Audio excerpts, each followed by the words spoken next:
ஆமென். கர்த்தர் நல்லவர். இந்த நாளிலும் நம்ம தியானத்திற்காக எடுத்துக்கொள்ளப்பட்ட கர்த்தருடைய வார்த்தை யாத்திராகமத்தின் புஸ்தகம் 14வது அதிகாரம் 14வது வசனம். யாத்திராகமம் 14 நம்ம வாசிக்கலாம். கர்த்தர் உங்களுக்காக யுத்தம் பண்ணுவார், நீங்கள் சும்மா இருப்பீர்கள் என்றார். ஆமென். கர்த்தர் உங்களுக்காக யுத்தம் பண்ணுவார், நீங்கள் சும்மா இருப்பீர்கள் என்று சொல்லி மோசே இஸ்ரவேல் ஜனங்களை பார்த்து சொல்லுகிற அந்த வார்த்தை குறித்து நம்ம வாசிக்க முடிகிறது. ஏன் இந்த வார்த்தை மோசே இஸ்ரவேல் ஜனங்களை பார்த்து சொன்னார்? எதற்காக சொன்னார்? அந்த சம்பவம் என்ன? அவர்கள் ஏன் இந்த வார்த்தைக்கு உரியவர்களாய் மாறினார்கள்? ஏன் இந்த ஜனங்கள் இந்த வார்த்தையை பெற்றுக்கொள்ள காரணராயிருந்தார்கள் என்பதை இதுக்கு முன்னாடி உள்ள வசனங்களை நம்ம வாசித்து பார்த்தால் மிக தெளிவாக அங்கே சொல்லப்படுகிறது. இஸ்ரவேல் ஜனங்கள் எகிப்தை விட்டு செங்கடலுக்கு நேராய் அவங்களுடைய பிரயாணத்தை துவங்குகிறார்கள். ஒரு 3 நாள் பிரயாணமாய் செங்கடல் கிட்ட வந்துட்டாங்க. இங்கே செங்கடல் கிட்ட வந்த உடனே அவர்களுடைய வாழ்க்கையில மிகப்பெரிய ஒரு குழப்பமான ஒரு சூழல் உண்டாகிறதை பார்க்கிறோம்.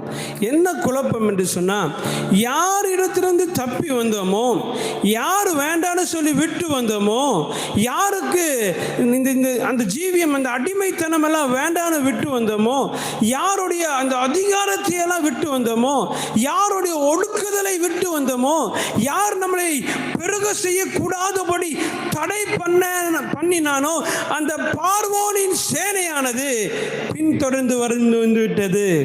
பின்தொடர்ந்து வருகிறதை பார்த்த உடனே இஸ்ரவேல் ஜனங்களுக்குள்ளாக கலக்கமும் பயமும் திகிலும் வந்து விட்டது. யாரு வேண்டான்னு சொல்லி தங்களை விடுவித்து கூட்டிட்டு வந்த அந்த மோசேயை அவங்க சந்தோஷமாய் கொண்டாடினார்கள். ஒரு 3 நாளைக்கு முன்னாடி நடந்த விஷயம், 3 நாளைக்கு முன்னாடி மகிழ்ச்சி, 3 நாளைக்கு முன்னாடி ஆரவாரம், ஆர்ப்பாட்டம், எல்லாவற்றையும் பஸ்காவை ஆசரித்து வேக வேகமாக அவங்களுடைய எல்லா விதமான ஆடு மாடுகள் குழந்தைகளை எல்லாம் கூப்பிட்டு சட்டி முட்டியெல்லாம் தூக்கிட்டு, ஓ இஸ்ரவேல் எகிப்தியர்களுடைய எல்லா பெண்களிடத்திலிருந்தும் அவர்கள் கொள்ளையடித்துட்டு, வெள்ளியையும் தங்கத்தையும் பொன்னையும் கொள்ளையடித்துட்டு அவங்க என்ன செய்யறாங்க? வராங்க, அப்படியே வராங்க. சந்தோஷம், 3 நாள் பிரயாண சந்தோஷம். இத்தனை வருஷம் அடிமைத்தனம். யாத்திராகமம் 2ஆம் அதிகாரம் கடைசி வசனத்தில் வாசிச்சு பார்த்தீங்கன்னு சொல்லப்படுகிறது, அங்கே அவர்கள் பெருமூச்சு விட்டு அழுதார்களாம். பெருமூச்சு விட்டு அழுதார்கள். எங்களை விடுவிக்க மாட்டீரா ஆண்டவரே, எங்களை விடுவிக்க மாட்டீரா என்று சொல்லி அவருடைய பெருமூச்சின் சத்தம் பரலோகத்திலே தேவனிடத்திலே கேட்கப்பட்டது என்று சொல்லி வாசிக்கிறோம். அந்த பெருமூச்சுக்கெல்லாம் பதில் கிடைத்தது என்று சொல்லி மகிழ்ச்சியாய் சந்தோஷமாய் அவங்க அந்த இரவுல கடந்து வந்தாங்க. 3 நாளைக்கு முன்னாடி தான் கடந்து வருகிறார்கள். ஆனால் வந்து 3 நாளைக்கு அப்புறம் அவங்க செங்கடல் கிட்ட வந்து நின்று விடுகிறார்கள். ஒரு இக்கட்டான சூழ்நிலை, என்ன செய்வதுன்னு தெரியல. பின்னாடி திரும்பி பார்த்தா எந்த பார்வோனுக்கு பயந்தார்களோ அந்த பார்வோனுடைய சேனை பின்தொடர்ந்து வருகிறதை அவர்கள் கண்டு கொண்டார்கள். இஸ்ரவேல் ஜனங்களுடைய இருதயம் எல்லாம் கரைந்து போயிற்று. இஸ்ரவேல் ஜனங்களுடைய இருதயம் எல்லாம் உடைந்து போயிற்று. நம்ம வாசிக்கலாம்.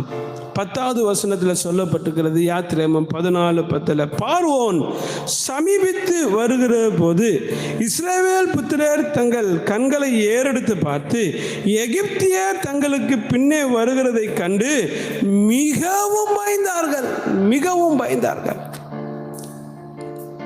பயம், சரியான பயம், ரொம்ப பயம்.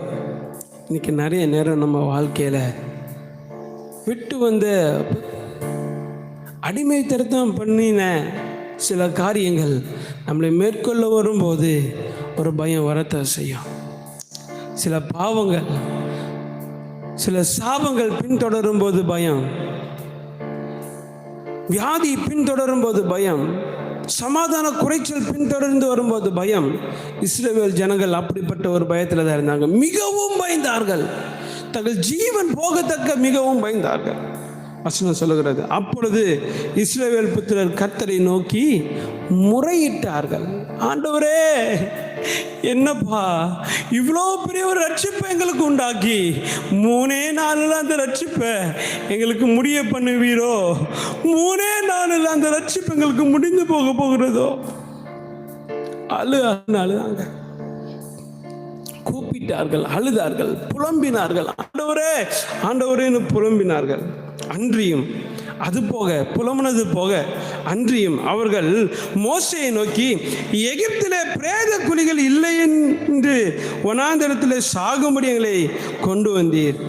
நீர் எங்களை எகிப்திலிருந்து புறப்பட பண்ணினதினால் எங்களுக்கு இப்படி செய்தது என்ன? மோசைக்கிட்ட வந்து அடுத்த கேள்வி கேட்குறாங்க.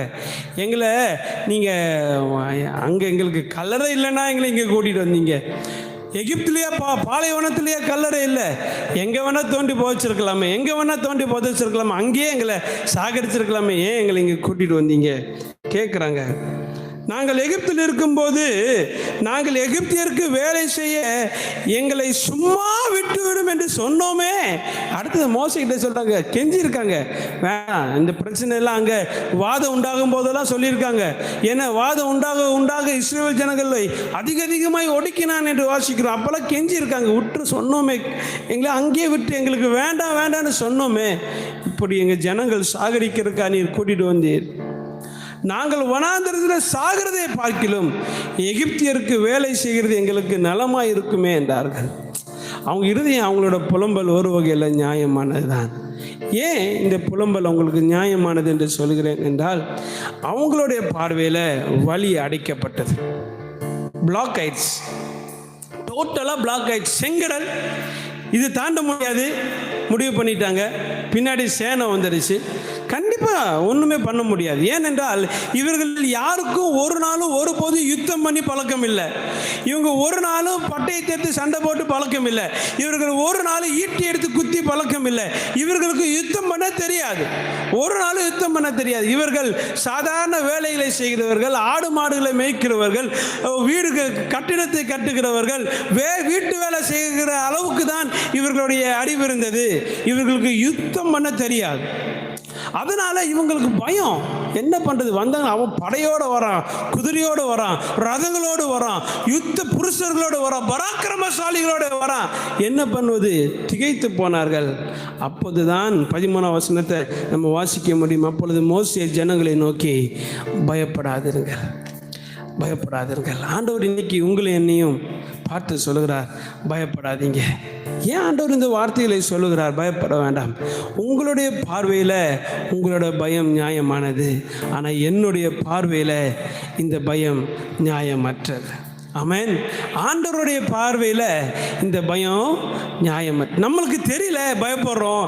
இந்த கடன் பிரச்சனை நம்மளை மூழ்கடிச்சிரும், இந்த பாவம் நம்மளை மூழ்கடிச்சிரும், இந்த பிரச்சனை நம்ம வாழ்க்கையை ஒன்றுமில்லாமல் பண்ணிடும், இந்த போராட்டம் நம்ம வாழ்க்கையை தலைகீழாக மாற்றிடும்னு ஒரு மிகப்பெரிய பயம் உண்டு. உண்மைதான், இல்லைன்னு சொல்லலை. ஆனால் கர்த்தருடைய பார்வையில் அது பயம் இல்லை. அந்த கர்த்தருடைய பார்வையில் அங்கே பாதை இருந்தது. ஆமென். இவங்களுக்கு பயம் இருந்தது, ஆனால் கர்த்தருடைய பார்வையில் அந்த செங்கடலின் நடுவே ஒரு பாதை இருந்ததை தேவன் அறிவார். ஆமென். அல்லேலூயா. ஆண்டவர் பாருங்க, நீங்கள் நின்று கொண்டு, அந்த வார்த்தை அதான் சொல்லுங்க, நீ யுத்தம் பண்ணி இல்லை, நீ சண்டை போட்டு இல்லை. எகிப்தியர்களோட சண்டை போட்டால் தான் ஜெயிக்க முடியும். ஒருத்தங்களோட சண்டை போடாமல் எப்படி ஜெயிக்க முடியும்?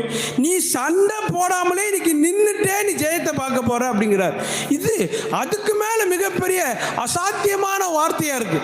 அவங்களால நம்ப முடியல. எப்படி நாங்கள் நின்றுட்டே ஜெயிக்க முடியும்? எப்படி நின்று ஜெயிக்க முடியும்? நான் சொல்கிறேன், ஆண்டவர் இன்னைக்கு உங்களை பார்த்து சொல்கிறார். அவர்களை பார்த்து ஆண்டவர் சொன்னார், நீ நின்று ஜெயிப்ப அப்படின்னாரு. இன்னைக்கு ஆண்டவர் உங்களை என்னையும் பார்த்து சொல்கிறார், நீ முழங்கால் படிட்டா ஜெயிப்பங்கிறார். அல்லேலூயா. இங்கேயே முட்டி போட்டு நம்ம ஜெயிக்க போகிறோம், முழங்கால் யுத்தத்தை செய்ய போகிறோம். இன்னைக்கு அப்படிதான் ஆண்டவர் நம்மகிட்ட எதிர்பார்க்கிறார். இவர்கள் நீங்கள் நின்று கொண்டு இன்றைக்கு கர்த்தர் உங்களுக்கு செய்யும் ரட்சிப்பை பாருங்கள். இன்றைக்கு நீங்கள் காண்கிற எகிப்தியரை இனி என்றைக்கும் காண மாட்டீர்கள் என்று சொல்லி கர்த்தர் உங்களுக்காக, அல்லேலூயா, கர்த்தர் யாருக்காக யுத்தம் பண்ணுவார்? கர்த்தர் எனக்காக யுத்தம் பண்ணுவார். சத்தமா சொல்லுங்க, கர்த்தர் எனக்காக யுத்தம் பண்ணுவார். நம்ம எப்படி இருக்கணுமா? சும்மா தேவ சமூகத்தில் இருக்கணும். ஆமென். சும்மா தேவ சமூகத்தில் காத்திருக்கணும். தேவனுடைய பிரசன்னத்தில் முழங்காலில், ஆண்டவரே நீர் எங்களுக்காக செய்கிற யுத்தத்தை நாங்கள் முழங்காலில் நின்று பார்க்க போகிறோம். உண்மையாக சொல்கிறேன், தேவ பிள்ளைகளுக்கு கர்த்தர் யுத்தம் பண்ண ஆரம்பிச்சுட்டாருன்னு, கர்த்தர் தம்முடைய யுத்தத்தை ஆரம்பிச்சுட்டாருன்னு நம்ம சும்மா இருக்கிறது தான் நல்லது. உங்கள் வாழ்க்கையில் சில யுத்தங்கள், ஊழியத்தில் சில யுத்தங்கள், தனிப்பட்ட வாழ்க்கையில் சில யுத்தங்கள் நம்ம தனியாக நின்று ஜெயிக்க முடியாது, நம்மளால போராட முடியாது. கர்த்தர் சொல்லுகிறார், நீ சும்மா இரு, உனக்காக நான் யுத்தம் பண்ணுவேன். உன்னோட வாழ்க்கையில் உண்டாயிருக்கிற இந்த பாடுகள், உபத்திரவங்கள், இந்த பிரச்சனைகள், மரண போராட்டங்கள், பிசாசின் பிடி, இப்படிப்பட்ட காரியங்களிலிருந்து உன்னை விடுதலை ஆக்கும்படி உனக்காக நான் யுத்தம் பண்ணுவேன். கர்த்தர் நமக்காக யுத்தம் பண்ணுவார். தேவன் பண்ணுகிற யுத்தம் அசாத்தியமானதாக இருக்கும், அசாத்தியமானதாக இருக்கும். நடந்தது என்ன நம்மளுக்கு நல்லா தெரியும். அப்பொழுது கர்த்தர் மோசேயை நோக்கி, நீ என்னிடத்தில் முறையிடுகிறது என புறப்பட்டு போங்கள் என்று இஸ்ரவேல் புத்திரருக்கு சொல். நீ உன் கோலை ஓங்கி உன் கையை சமுத்திரத்தின் மேல் நீட்டி சமுத்திரத்தை பிளந்து விடு. அப்பொழுது இஸ்ரவேல் புத்திரர் சமுத்திரத்தின் நடுவாக வெட்டாந்தரையிலே நடந்து போவார்கள். ஆமென். அல்லேலூயா, அல்லேலூயா. கர்த்தர் சொல்லுகிறார், உன்னோட பிரச்சனையின் நடுவில் நீ கடந்து செல்ல உனக்கான பாதையை நீ பிறப்பதற்கு முன்பதாகவே நான் போட்டு வைத்திருக்கிறேன். ஆமென். 400 வருஷமாக இவங்க அடிமைத்தனத்தில் இருந்தபோது உண்டான பாதை அல்ல. கர்த்தர் செங்கடலிலே, சிவந்த சமுத்திரத்தில் ஒரு இரண்டாக பிளந்து அங்கே ஒரு வெட்டாந்தரையை என் தேவன் ஏற்கனவே உலக தோற்றத்திற்கு முன்பதாகவே கர்த்தர் தீர்மானம் பண்ணினதாக்கும். நம்ம வாழ்க்கையில் வருகிற பிரச்சனைகள், உபத்திரவங்கள், நம்ம வாழ்க்கையில் வருகிற பாடுகள், எல்லா சோதனைகளின் நடுவாக கர்த்தர் ஒரு பாதையை வைத்திருக்கிறார். அது சத்ருவின் கண்களுக்கு தெரியாது. ஆமென். அது சாத்தானின் கண்களுக்கு தெரியாது. அது ஒரு நாள் சாத்தான் அறிந்திருக்க மாட்டான். ஒரு நாள் பிசாசுக்கு தெரியாது. பிசாசு அறிந்திருக்க மாட்டான். உன் எதிரிக்கு தெரியாது. உன்னை பகைக்கிறவர்களுக்கு தெரியாது. உன்னை நிந்திக்கிறவர்களுக்கு தெரியாது. உன்னை அவமானப்படுத்துகிறவர்களுக்கு தெரியாது. கர்த்தர் உனக்கான பாதையை வைத்திருக்கிறார். உனக்கான பாதை, அந்த பாதையில், அந்த வெட்டாந்தரையில் நீ நடந்து போகும்படி கர்த்தர் கிருபை செய்வாராக. ஆமென். அல்லேலூயா. அது மாத்திரமல்ல, அது மாத்திரமல்ல, 19வது வசனத்தை நீங்கள் வாசித்து பார்த்தீங்கன்னா, அப்பொழுது இஸ்ரவேலின் சேனைக்கு முன்னாக நடந்த தேவ தூதனானவர் விலகி அவர்களுக்கு பின்னாக நடந்தார். அவர்களுக்கு முன் இருந்த மேக ஸ்தம்பம் விலகி அவர்கள் பின்னே நின்றது. ஆமென். அல்லேலூயா. சத்துரு மேற்கொள்ளக்கூடாதபடி கர்த்தருடைய சமூகம் என்று சொல்லப்படுகிற, கர்த்தருடைய தூதனானவர் என்று சொல்லப்படுகிற இயேசு கிறிஸ்துவே உங்களுக்கும் எனக்கும் நம்மளோட பிரச்சனைக்கும் நடுவாக நின்று கர்த்தர் நம்மளை வழி நடத்த வல்லவராக இருக்கிறார். ஆமென். அவர் பின்னாக நின்று காத்து நம்மளை அந்த பாதையில் கடந்து போகும்படி கர்த்தர் உதவி செய்கிறார். ஆமென். அல்லேலூயா. இரவெல்லாம் அவர்கள் நடந்து தீர்ந்தார்கள். அந்த செங்கடலை கடந்து தீர்ந்தார்கள். காலையிலே அக்கறைக்கு போய் நிற்கிறாங்க. காலையிலே அவங்க பார்த்தது, நைட்டு இவங்க நடந்து போகும்போது பார்த்தது, இரண்டு புறமும் செங்கடலின் தண்ணீர் இரண்டாக பிளந்து நிற்கிறதையும் ஒரு மிகப்பெரிய தூணை போல நிற்கிறதையும் கண்டார்கள். அடுத்த நாள் காலையில் விடிய காலத்தில் அவர்கள் பார்த்தபோது, அந்த செங்கடலிலே அவர்களை துரத்தி வந்த சத்துருக்களின் பிரேதங்களை கண்டார்கள். கர்த்தர் சொல்லுகிறார், உன்னை நிந்திக்கிறவர்கள், உன்னை அவமானப்படுத்துகிறவர்கள் வெட்கப்படும்படி கர்த்தர் ஒரு அற்புதத்தை செய்வார். ஆமென். அல்லேலூயா, அல்லேலூயா, அல்லேலூயா. நீங்கள் ஆண்டவர் சமூகத்தில் நெருங்கி ஆண்டவருடைய பாதத்தில் வர வர வர கர்த்தர் உங்கள் வாழ்க்கையில் செய்கிறதை நிச்சயமாக நீங்கள் காண்பீர்கள். ஆமென். அல்லேலூயா. ஆண்டவர் மறுபடியும் சொல்கிறாரு, கர்த்தர் உங்களுக்காக யுத்தம் பண்ணுவார், நீங்கள் சும்மா இருப்பீர்கள். கர்த்தர் உங்களுக்காக யுத்தம் பண்ணுவார், நீங்கள் சும்மா இருப்பீங்க. பயப்படாதீங்க, கலங்காதீங்க, கஷ்டப்படாதீங்க. இந்த நாள் முழுவதும் கர்த்தர் உங்களோடு கூட இருப்பாராக. ஆமென். கண்களை மூடி தலையில தாழ்த்தி நம்ம ஜெபம் செய்வோம், நம்ம ஜெபம் செய்வோம். ஹல்லேலூயா, ஹல்லேலூயா, ஹல்லேலூயா. உமக்கு நன்றி, உமக்கு உமக்கு நன்றி ஆண்டவரே, உமக்கு நன்றி செலுத்துகிறோம், உமக்கு நன்றி செலுத்துகிறோம் ஆண்டவரே. உம்முடைய அன்பின் கரத்தில் எங்களை தாழ்த்துகிறோம். இந்த நாள் முழுவதும் ஆவியானவர் நீர் எங்களை ஆளுகை செய்து வழி நடத்துங்க. நீர் எங்களோடு கூட இருப்பீராக. நீர் பேசின வார்த்தைகளை நினைத்து உமக்கு நாங்கள் நன்றி செலுத்துகிறோம். கர்த்தர் எங்களுக்காக யுத்தம் பண்ணுவார். நாங்கள் சும்மா இருக்கிறோம் ஆண்டவரே, உம்முடைய பாதத்தில் அமர்ந்து ஆண்டவரே நாங்கள் காத்திருக்கிறோம். நீங்கள் நின்று பார்ப்பீர்கள் என்று சொன்னீரே. நாங்கள் இன்னைக்கு முழந்தால் படிட்டு பார்க்கிறோம். நீர் எங்களுக்காக செய்ய போகிற யுத்தங்களையும் நாங்கள் அடைய போகிற ஆசீர்வாதங்களையும் நாங்கள் பார்க்க போகிறோம். உம்முடைய சமூகத்தில் நிற்கிற நாங்கள் பலனடி எங்களுக்கு கிருபை தாரும் ஆண்டவர். எங்களுக்குள்ளாக இருக்கிற அவிசுவாசம் நீங்கும்படி உதவி செய்யும். கர்த்தர் எங்களுக்காக வைத்திருக்கிற பாதைகளை பார்க்கிற தரிசன கண்கள் எங்களுக்கு உண்டாகட்டும் ஆண்டவரே.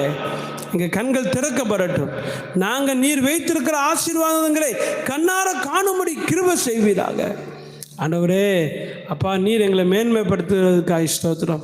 உங்களுடைய கரத்தில் தாழ்த்துக்கிறோம். அந்த ஒவ்வொருவரையும் ஆசீர்வதியும் அன்பின் கரத்தில் ஒப்பு கொடுக்கிறோம். இயேசுவின் நாமத்தில்